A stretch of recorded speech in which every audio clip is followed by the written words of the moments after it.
Спустя 2 недели с начала года Владимир Путин таки показался публике с каким-никаким политическим заявлением. Накануне Дмитрий Песков анонсировал высказывание начальника по основным внешнеполитическим вопросам. Года так 3 назад это означало бы, что пора брать билеты в Ереван или Тбилиси. Высказывание Путина по внешнеполитическим вопросам, да еще и заранее анонсированное, ничего доброго явно не сулило. Теперь все иначе.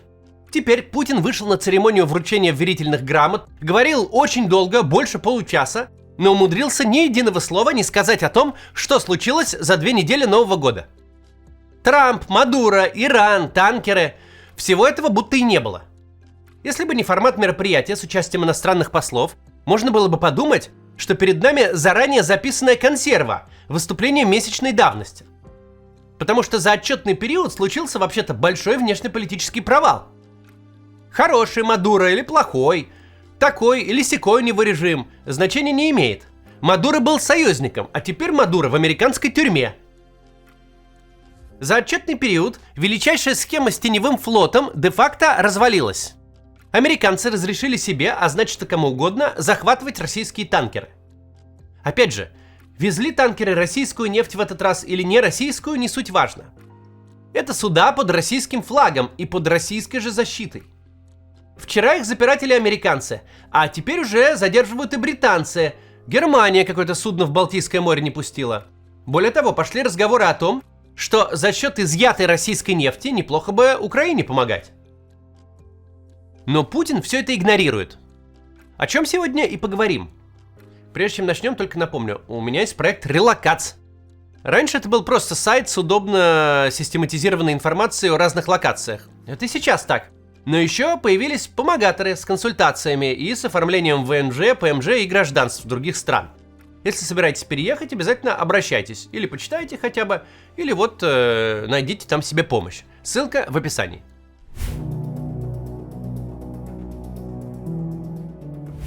Не будем перечислять всего, что произошло за первые 2 недели января. Смысл в том, что сейчас самое время поговорить на внешнеполитические темы. Там прям много всего накопилось. Тем более для человека, который на внешнеполитические вопросы порассуждать всегда мастак. Там же так все захватывающе и весело. Внешняя политика — это ж тебе не заваленная под снегом Камчатка и не сидящая в блокауте Белгородская область. Там всякая интересная дележка сфер влияния. Там всегда есть о чем порассуждать стратегически. Кто, где, кого и как обидел, кого нагнул, почему, зачем, кто за этим всем стоит. И вот он лучший момент. В кои-то веке происходящее вовне, по самому объективному счету, привлекает не меньше внимания, чем события внутри России. Все ждут Путина с целой кучей вопросов. Как Путин высказывается о том, что Штаты за одно утро полностью вышибли его из Венесуэлы, страны, на которую тратились не только внешнеполитические усилия, но и вполне конкретные и очень немаленькие деньги. Ни слова не говорит.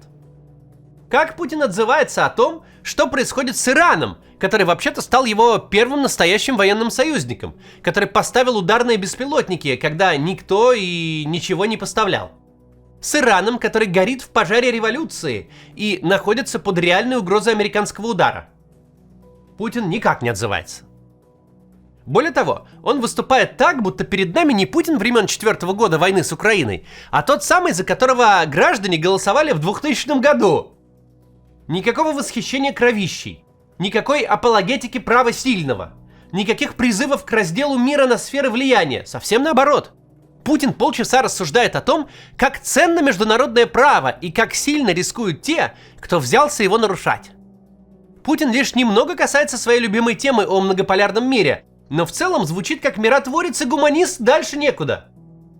Если бы это говорил не Путин, а если бы мы не знали, кто он такой, возможно, даже приятно было бы послушать. В январе 26 года глава большой ядерной страны рассуждает о примате международного права, о недопустимости определять судьбу независимых государств извне. Если взять расшифровку речи Путина перед послами и дописать к ней до завтра, то получится наш ролик, только скучный. Так что ж случилось-то? Почему вдруг Путин так заговорил?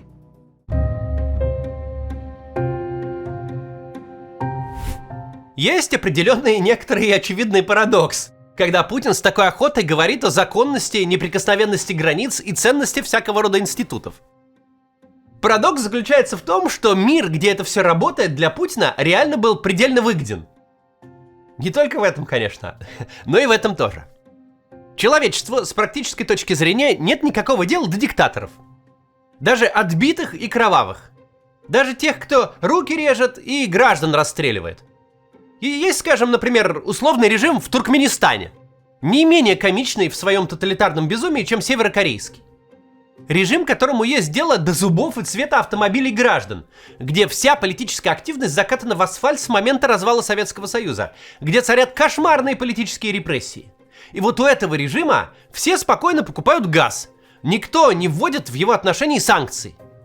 Более того, режим этот уже дважды успешно пережил передачу власти. Сначала по политическому наследию от Сапармурата Ниязова к Гурбангулы Бердымухамедову, а следом и по наследию уже биологическому, к сыну Бердымухамедова. Определенно, это один из самых отвратительных режимов на планете. Но до него нет примерно никому никакого дела. Не удивлюсь, если вы о нем и не слышали даже никогда. Даже глубокую озабоченность никто по его поводу не выражает. А все так почему? А потому что безумие режима этого заключено в его государственных границах. Туркменистан не заявляет прав на куски территории Узбекистана, Казахстана, Ирана или Афганистана.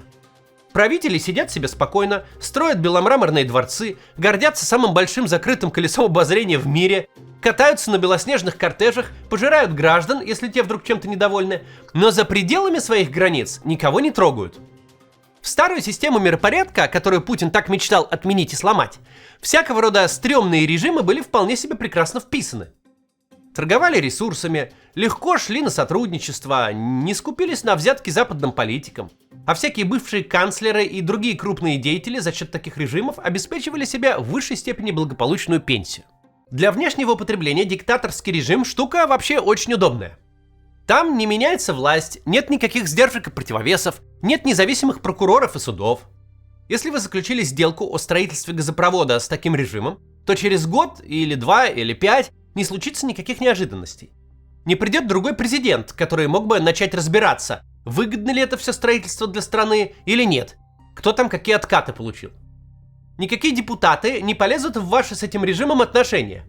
А если полезут журналисты, то их же и посадят. Если вы сидите в какой-то спокойной, развитой демократии, то у вас нет причин переживать, что на свете есть какие угодно отбитые диктатуры, потому что они ваши лучшие контрагенты. Собственно говоря, Путин прекрасно существовал и процветал всю дорогу как раз в таком миропорядке. Он узурпировал власть, издевался над Конституцией, сам себе продлевал сроки правления, убивал тех, кого считал предателями, сажал в тюрьмы журналистов, отбирал собственность у кого хотел. И весь этот беспредел, если не считать заявлений об обеспокоенности, мало кого интересовал. В мире, основанном на правилах, можно было безнаказанно кидать понты, хвастаться мощью своей армии на парадах, производить чистые помои устами своих дипломатов, угрожать всем вокруг на 360 градусов, посылать всех на 3 буквы. И никто за рубежом не обращал на это особого внимания, потому что это были какие-то внутренние заморочки. Этот мир готов был спустить с рук почти все. Даже аннексию Крыма, даже кровавую заварушку на Донбассе. Почти все, кроме полномасштабной войны. Как только ты перестал вариться в собственном соку и вылез за свои границы с танками, тогда-то мир как-то начал шевелиться. Путинский режим при прежних порядках не просто прекрасно жил и богател. Он был производный от мироустройства, где властвующего упыря нельзя просто так взять и спереть на вертолете. Не потому, что у него куча охраны, такую в любом количестве и качестве можно перебить, а потому, что он глава государства. Действующих глав государств похищать и сажать в кутузку нельзя. Путинский режим производный от мира, где зоны влияния можно не завоевывать, а обозначать словами. Просто инвестируешь в режим Мадуро, помогаешь ему с обходом санкций, присылаешь свои танкеры, и никто с вами ничего поделать не может. Ведь что делать-то? Ну не танки же эти захватывать с помощью авиации и военно-морского флота. Ну пусть они даже и незаконные. В том мире, о котором добрым словом поминает сейчас Путин, можно было быть экономически неэффективным, коррумпированным, репрессивным, можно было фальсифицировать выборы и зачищать оппозицию. Единственное, о чем этот мир просил, не проливать кубометры крови на чужой территории. В остальном правь как хочешь, никто извне оспаривать твою власть не придет.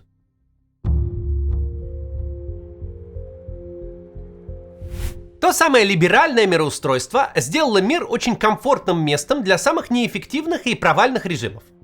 В реалиях 19 века все большие друзья Путина от Венесуэлы до Беларуси, Северной Кореи и Ирана просто не смогли бы существовать. В реалиях, где границы на карте перерисовываются силой, невозможно разменять прогресс и экономический рост на сохранение власти. Невозможно быть безраздельным вождем в нищей стране, не способной себя защитить из-за дефицита ресурсов или плохой управляемости. Ведь при таком раскладе по твою голову очень быстро придут богатые и сильные. А если у тебя еще и забрать что-то можно? Если у тебя нашлись богатые природные ресурсы, нет никакого резона их покупать.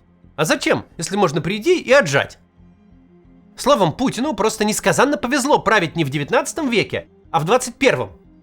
Единственный принцип, который Путин исповедовал всю жизнь, единственная его настоящая идеология заключается в том, что начальство должно оставаться начальством до тех пор, пока природа не разлучит его со страной и народом.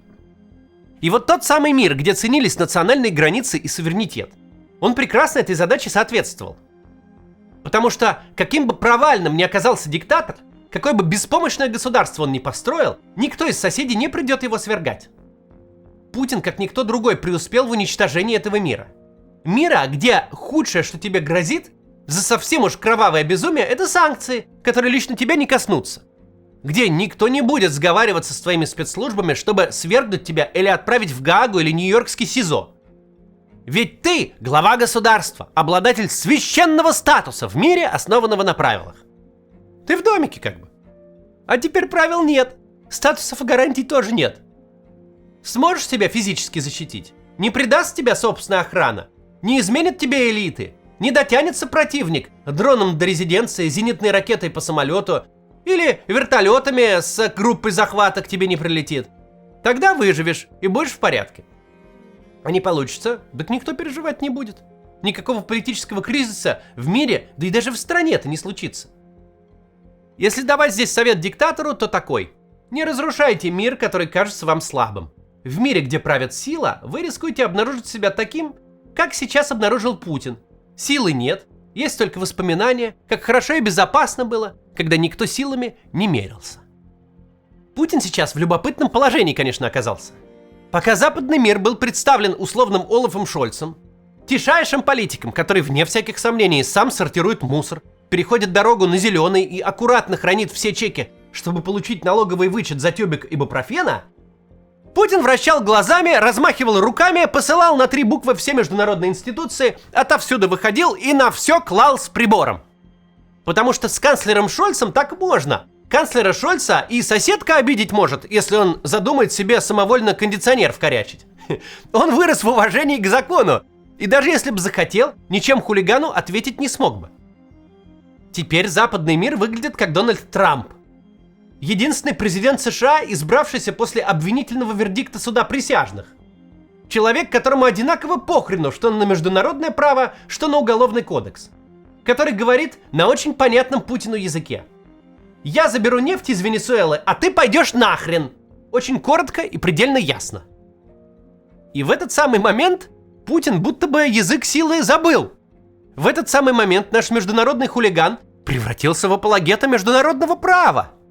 Получил по шее и вспомнил о законе. Опыт полезный. И не только для Путина. До завтра.